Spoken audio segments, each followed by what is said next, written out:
My name's Alicia Falk, and my job title right now is Assistant Director at a Financial Aid Office. My name is Samantha Torres. My major is psychology. I'm a senior.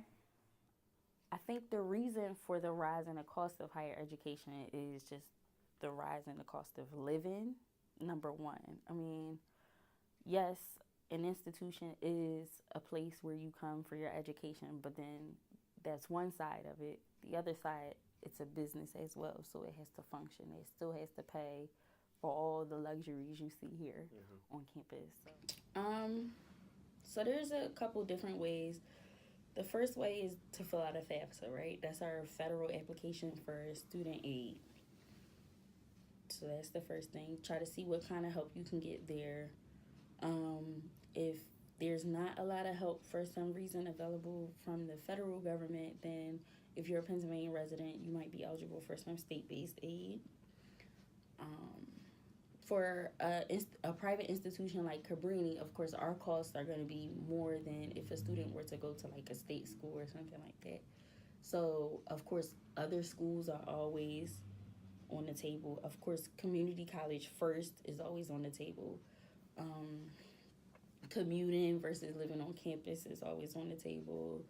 Getting a job in between, some students can manage that, like they have full-time jobs and they're a full-time student.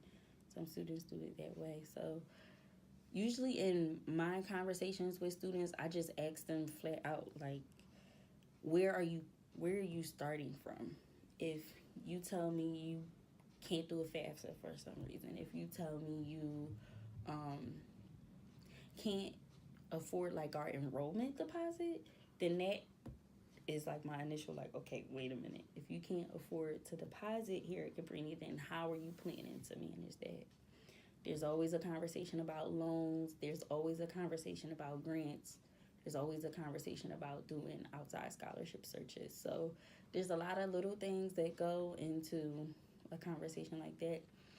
I say for most of our students here at Cabrini, they do utilize federal aid and they do utilize loans. The average cost of tuition, room, and board for a private nonprofit institution is $39,011. My feelings about the celebrities that are paying to get their kids into these Ivy League schools, I just think it's unfair all around the board. I mean, you have students who work very hard, like that's their goal from being very young, and they work very hard to get there, and to know that there are just some people that can pay their way rather than actually doing the hard work. I just don't agree with it, and I think it's wrong, and I just think it's unfair on a lot of levels.